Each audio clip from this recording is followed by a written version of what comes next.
السلام علیکم ورحمۃ اللہ وبرکاتہ۔ الحمد للہ رب العالمین وبہ نستعین والصلاة والسلام علی سید الانبیاء والمرسلین وعلی آلہ واصحابہ اجمعین، اما بعد۔ معزز و مکرم سامعین کرام و برادران وطن، آپ حضرات اچھی طرح جانتے ہیں کہ آج کا یہ پروگرام یوم آزادی کے نام سے منسوب ہے، اور ہم اور آپ یہاں یوم آزادی کا جشن منانے کے لیے جمع ہوئے ہیں۔ آپ حضرات اچھی طرح جانتے ہیں کہ جشن آزادی کیا ہے۔ جشن آزادی ہم کیوں مناتے ہیں؟ جشن آزادی کا پس منظر کیا ہے؟ آپ کو معلوم ہوگا کہ ہمارا یہ ملک ہندوستان ایک وقت میں غیر ملکیوں کے ہاتھ لگ گیا اور ان کے قبضے میں چلا گیا اور ان کا غلام بن گیا تھا۔ وہ اس طرح کہ 17ویں صدی میں انگریز اس ملک کے اندر تجارت کی غرض و غایت سے آئے، اور انہوں نے یہاں کے بادشاہ جو تھے ان سے اجازت مانگی کہ ہمیں تجارت کرنے کی اجازت دی جائے۔ بادشاہ جو اس وقت سید شاہ جہانگیر تھے، انہوں نے تجارت کرنے کی اجازت انہیں دے دی، لیکن ہندوستان کو اس وقت اس بات کا احساس نہ ہو سکا کہ یہ غدار قوم، یہ ناپاک قوم تجارت کی آڑ میں اس ملک کو غلام بنانا چاہتی ہے۔ چنانچہ جب 1660 میں اورنگزیب رحمۃ اللہ علیہ کا انتقال ہو گیا، تو اس وقت ان انگریزوں کو موقع ملا، کیونکہ اس وقت ملک کی چھوٹی چھوٹی ریاستیں بننے لگیں، بٹوارہ ہونے لگا۔ اس وقت انگریز نے موقع کو پا کر، کیونکہ ہر سیاست کا جو سردار تھا وہ چاہتا تھا کہ اپنی ریاست کے رقبے کو بڑھا کرے، تو انگریز نے موقع پا کر کے یہاں کی قانون کے اندر دخل اندازی کرنی شروع کی، اور اس طریقے سے وہ مضبوط ہو گیا اور مغل کمزور ہو گئے، اور یہاں سے ان لوگوں نے اپنا قدم جمانا شروع کیا۔ تو ان کے خلاف آزادی کی تحریک چلانے والا سب سے پہلا جو محرک تھا وہ حضرت شاہ ولی اللہ محدث دہلوی رحمۃ اللہ علیہ تھے۔ حضرت شاہ صاحب سب سے پہلے کھڑے ہوئے اور انہوں نے انگریزوں کی اجتماعیت کو ختم کرنے کے لیے ایک منصوبہ بند پروگرام بنایا، اور اس کو عملی جامہ پہنانے کے لیے، تاکہ اس کے ذریعے سے آزادی کی تحریک کو آگے بڑھایا جا سکے، عملی جامہ پہنانے کے لیے انہوں نے ایک جماعت تشکیل کی۔ اس جماعت میں اس زمانے کے بڑے بڑے علماء میں سے مولانا عاشق صاحب رحمۃ اللہ علیہ، مولانا عاشق الہی صاحب رحمۃ اللہ علیہ، مولانا نور اللہ بڑھانوی رحمۃ اللہ علیہ، مولانا عظیم کشمیری، جو اس زمانے کے بڑے بڑے علماء میں سے تھے، وہ شاہ ولی اللہ صاحب کی اس جماعت میں شریک ہوئے۔ انہوں نے چند دنوں کے ہی اندر پورے ملک میں آزادی کی روح پھونک دی، اور دیش کے اندر آزادی کا جذبہ پیدا ہو گیا۔ اس کے بعد پھر ملک کے حالات پر اس کا یہ اثر ہوا کہ 1754 کے اندر بنگال کا نواب علی وردی کھڑا ہوا، اور انگریزوں نے کلکتہ کے اندر جو اپنا قلعہ بنایا تھا، اس قلعے کو انہوں نے فتح کر لیا اور اس پر قبضہ کر لیا۔ پھر 23 جون 1757 کے اندر بنگال کے نواب سراج الدولہ، یہ سراج الدولہ نواسے ہیں نواب علی وردی کے، یہی نواب علی وردی جنہوں نے 1754 میں جنگ لڑی تھی انگریزوں سے اور فتح پائی تھی، انہی کے نواسے یہ سراج الدولہ ہے۔ وہ انگریزوں کی فوج سے آ کر کے لڑے اور لڑتے لڑتے بکسر کے میدان میں وہ بھی شہید ہوئے۔ اسی طریقے پر یہ جنگ 1761 میں چلی، 1762 میں چلی، 1763 میں چلی، 1764 میں بھی چلی۔ 1764 کے اندر انگریزوں سے جنگ ہوئی اور اس جنگ کے اندر نواب شجاع الدولہ اور نواب میر قاسم نے ان کے ساتھ جنگ کی۔ اسی طریقے پر 1767 کے اندر جنوب کے اندر نواب حیدر علی نے انگریزوں کا مقابلہ کیا، اور اسی طریقے پر 1767 میں انہوں نے انگریزوں کو وہاں پسپا کیا۔ پھر 1774 کے اندر بریلی کے اندر نواب احمد خان وہ کھڑے ہوئے اور انہوں نے انگریزوں کا مقابلہ کیا، اور مقابلہ کرتے ہوئے وہ شہید ہو گئے۔ اس کے بعد 1776 سے 1786 تک مجرور شاہ کھڑے ہوئے اور انہوں نے انگریزوں کے 2 جرنلوں سے مقابلہ کیا اور مقابلہ کر کے ان کو پسپا کرنے کی کوشش کی۔ پھر 1799 کے اندر سلطان ٹیپو شہید رحمۃ اللہ علیہ کھڑے ہوئے اور انہوں نے مکمل دل جمعی کے ساتھ انگریزوں کا مقابلہ کیا، اور انگریزوں سے مقابلہ کرتے ہوئے وہ شہید ہوئے۔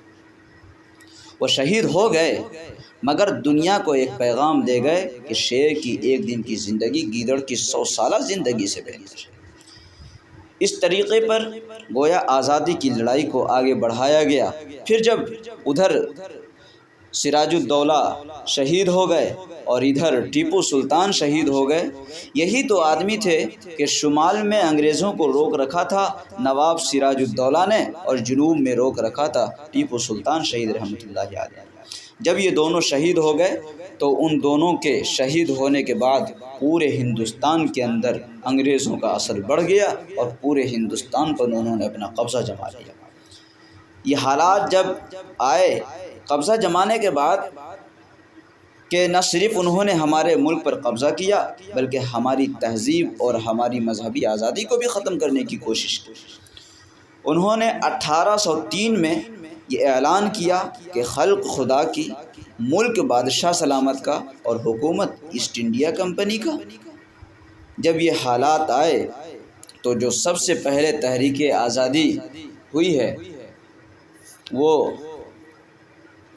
1803 کے اندر حضرت شاہ ولی اللہ محدث دہلوی رحمۃ اللہ علیہ کے فرزند اکبر حضرت شاہ عبدالعزیز رحمۃ اللہ علیہ نے یہ اعلان کیا تھا کہ آج ہمارا ملک غلام ہو گیا ہے اور اس ملک کو آزاد کرانے کے لیے جہاد کرنا ہر مسلمان کا فرض ہے۔ یہ ایسا اعلان تھا اور ایسے وقت میں اعلان تھا کہ عالم دین کے علاوہ کسی مائی کے لال کے اندر اس ہندوستان میں اتنی ہمت نہ تھی جو ایسٹ انڈیا کمپنی کے مقابلے میں اپنی زبان سے آزادی وطن کے لیے جہاد کا نعرہ بنا کرتا۔ اس اعلان کا انہیں بہت زیادہ بدلہ بھی ملا، انہیں بڑی تکلیفیں برداشت کرنی پڑی، انہیں زہر دے دیا گیا، ان کی جائیداد کو کرخ کر لیا گیا، ان کی آنکھوں کی بینائی اس زہر کی وجہ سے چلی گئی، ان کو دہلی سے شہر بدر کر دیا گیا، ان کے جسم پر سفید داغ ہو گئے۔ اس مرد مجاہد نے بڑی سے بڑی تکلیفیں برداشت کی مگر جو موقف اختیار کیا تھا اس سے 1 انچ پیچھے نہیں ہٹے۔ وہ ان تمام سخت ترین حالات کے اندر اپنے شاگردوں کے اندر آزادی وطن کی آگ جلاتے رہے، اور انہوں نے اپنے روحانی شاگردوں کے اندر 2 آدمی اس امانت کو سنبھالنے والے اپنی موت سے پہلے پیدا کر دیا۔ ایک حضرت سید احمد شہید رحمۃ اللہ علیہ اور دوسرے اپنے خاندان کے چشم و چراغ حضرت شاہ اسماعیل رحمۃ اللہ علیہ۔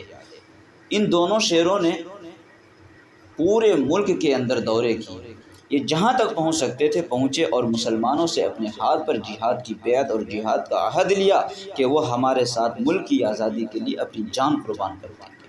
یہ وہ وقت تھا جب کسی کے اندر اپنی ہتھیلی پر جان رکھ کر جہاد کرنے کا شعور نہیں تھا۔ قاضی پور میں کاندھلہ تک، سہارنپور میں دیوبند تک، اس لیے کہ جہاد کرنے والوں میں جو لوگ ان کے ساتھ شہید ہوئے ہیں ان میں دیوبند کے مجاہدین کا بھی نام آیا ہے۔ آپ کو حیرت ہوگی کہ قاضی پور کے اندر جب حضرت شاہ صاحب گئے ہیں اور وہاں انہوں نے لوگوں سے عہد لیا ہے، تو اس زمانے میں جب 8 اور 10 آنے کی ایک بکری ملا کرتی تھی، قاضی پور میں ایک سرمایہ دار نواب تھے، نواب فرزند علی خان۔ انہوں نے اس زمانے میں حضرت شاہ صاحب کو آزادی وطن کے لیے جہاد کرنے کے لیے 1 لاکھ چاندی کے سکے چندے کے اندر دیے تھے۔ یہ تاریخ ہے مسلمان کی۔ مسلمان اپنی تاریخ سے ناآشنا ہیں۔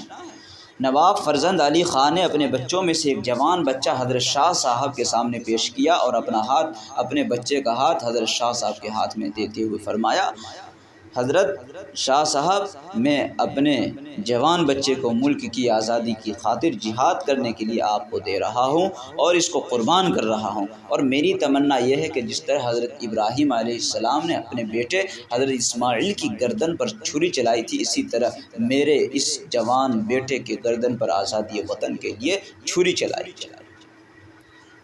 چنانچہ یہ فرزند علی کے بیٹے حضرت شاہ صاحب کے ساتھ رہے ہیں، اور 1831 کی جو جنگ ہوئی ہے قاضی پور کے اندر، ان میں جو 6 نوجوانوں کا تذکرہ آتا ہے شہید ہونے کا، ان 6 میں سے ایک یہ فرزند علی خان کے بیٹے کا بھی نام آتا ہے۔ ہزاروں مسلمان ان دونوں صاحبان کے ساتھ سب سے پہلی جنگ آزادی وطن کے اندر شہید ہوئے۔ یہ مسلمان کی تاریخ ہے۔ آج مسلمان اپنی تاریخ سے ناواقف ہے، ناآشنا، اور یہ سمجھتا ہے کہ جنگ آزادی کی شروعات 1857 سے ہوئی ہے۔ یہ غلط ہے۔ ہماری تاریخ کو غائب کیا گیا ہے، چھپایا گیا ہے، ہمارے ساتھ فریب کیا گیا ہے۔ 1831 کی جنگ کے بعد 1834 کے اندر علماء صادق پور کے جیالوں کا واقعہ قابل ذکر ہے۔ یہ صادق پور پٹنہ بہار کے اندر ایک جگہ ہے۔ یہ لوگ انگریز کی دشمنی میں اور انگریز صادق پور کے لوگوں کی دشمنی میں انتہائی درجے میں ڈوبے ہوئے تھے۔ تاریخ بتاتی ہے کہ جب ایک وقت آیا کہ صادق پور پر انگریزوں نے قبضہ پا لیا تو وہاں کے تمام مکانات کو گرا دیا، اور یہی بس نہیں کیا بلکہ مکانات کو گرانے کے بعد گدھے سے وہاں ہل چلوایا گیا۔ پوری دنیا کے اندر کہیں گدھے سے ہل نہیں چلایا گیا، مگر دشمنی کی وجہ سے انگریزوں نے صادق پور کی زمین پر گدھے سے ہل چلوایا۔ یہ مسلمان کی تاریخ ہے جسے بھلا دیا گیا۔ بیگم حضرت محل نے جو کردار ادا کیے ہیں اسے بھلا دیا گیا۔ حافظ رحمۃ اللہ علیہ شہید کے کردار کو بھلا دیا گیا۔ یہ تمام چیزیں مسلمان کی تاریخ کا جز ہے، حصہ ہے۔ مسلمان نے 1857 سے پہلے 104 سال قربانیاں دی ہیں۔ اس کے بعد جب 1831 کی جنگ عظیم میں ہندوستانیوں کو شکست ہوئی ہے، جس میں تنہا مسلمان تھے اور علماء، تو وہاں سے جو جیالے بچ کر نکل آئے تھے انہوں نے پھر دوبارہ سے ایک میدان سجانے کے لیے، جنگ کرنے کے لیے دوبارہ سے فدائیوں کو جمع کرنا شروع کیا ہے، اور اس کام میں انہیں 26 سال کی مدت لگی ہے۔ 26 سال کے بعد دوبارہ یہ میدان سجا ہے، اور 1857 کے اندر دوبارہ یہ جنگ ہوئی۔ 1857 کی جنگ آزادی کلکتہ سے شروع ہوئی، یہ آگ بھڑکتی ہوئی میرٹھ پہنچی، اور میرٹھ سے یہ آگ بھڑکتی ہوئی دہلی پہنچی ہے، اور دہلی کے اندر یہ لڑائی جب لڑی گئی تو بہادر شاہ ظفر کی نگرانی میں، ان کی سرپرستی، ان کی سربراہی میں، ان کی بادشاہت کے بار بار اعلان کے ساتھ لڑی گئی ہے، اور دہلی میں 3 دن تک بڑا زبردست معرکہ ہوا، اور اس 3 دن میں 29,000 مسلمان مارے گئے، ہندوستانی مارے گئے، جن میں 24,000 صرف مسلمان تھے اور 5,000 ہندو تھے۔ آپ کو میں یہاں یہ بھی وضاحت کے ساتھ بتاتا چلوں کہ جو آج ہندوستان کے اندر تاریخ لکھی گئی ہے کہ جنگ آزادی کا آغاز 1857 سے ہوا، اس کی بنیادی وجہ یہی ہے کہ 1857 یہ پہلی جنگ آزادی اس لیے لکھی گئی ہے کہ یہ پہلا موقع تھا جس میں ہندوؤں نے ایک بڑی تعداد میں قربانی پیش کی ہے، خون دیا ہے۔ جب انہوں نے اس سے پہلے کبھی قربانی نہیں دی تھی، ان کی تاریخ نہیں تھی، تو بھلا یہ کیسے تاریخ کو لکھتے جس میں ان کا نام و نشان بھی نہیں تھا؟ اس لیے انہوں نے ہماری تاریخ کو غائب کر دیا، اور غائب کرنے والے کوئی اور نہیں، یہ کانگریس حکومت ہے، انہوں نے ہماری تاریخ کو غائب کیا۔ تو 1857 جنگ آزادی کو پہلی قرار دینے کی بنیادی وجہ یہی ہے کہ ہندوؤں کی بڑی جماعت نے پہلی مرتبہ ملک کے لیے کوئی قربانی پیش کی ہے، جس کے نتیجے میں تاریخ کے مورخ نے ہندوستان کی جنگ آزادی کو 1758 کو پہلی جنگ آزادی قرار دیا۔ لیکن یہ غلط ہے۔ 1857 میں جو جنگ ہوئی، اس سے پہلے 104 سال تک کئی جنگیں ہوئی جس میں صرف تنہا مسلمانوں نے لڑی ہیں، بڑی بڑی جنگیں ہوئی ہیں، مسلمانوں کی سربراہی میں ہوئی ہے، انہیں بھلا دیا گیا۔ اس جنگ میں بہادر شاہ ظفر کے خاندان کے 19 لوگوں کا سر کاٹ کر تشت میں رکھ کر بادشاہ کو ناشتے کے وقت پیش کیا گیا، اور بادشاہ نے کہا، الحمدللہ، مغلوں کی اولاد اسی طرح زمین کے لیے قربانی دیا کرتی ہے، خون دیا کرتی ہے۔ تو آپ اچھی طرح جان گئے کہ 1857 کی جنگ آزادی یہ پہلی جنگ آزادی نہیں، اس سے پہلے سینکڑوں جنگیں لڑی گئی، مسلمانوں کی سربراہی میں لڑی گئی، اور تنہا مسلمان شہادت دیتے رہے، قربانیاں دیتے رہے، اور اس 1857 کی جنگ آزادی کے اندر بھی بڑی تعداد میں مسلمان۔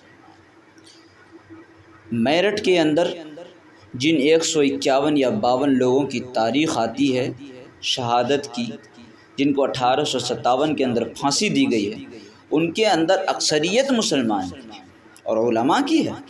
دلی کے اندر 1857 میں ناکامی کے بعد تاریخ کہتی ہے کہ تقریباً 35 یا 34 ہزار علماء کو شہید کیا گیا۔ وہ دلی شاہان مغلیہ کے دور سے اسلام کا مرکز اور علوم اسلامیہ کا مرکز سمجھی جاتی تھی۔ اگر باہر سے کوئی آدمی شریعت کا ایک مسئلہ پوچھنے آتا اور پوری دہلی میں گھومتا، مگر اس کو وراثت کا یا شریعت کا کوئی مسئلہ بتانے والا کوئی عالم دین نہ ملتا تھا۔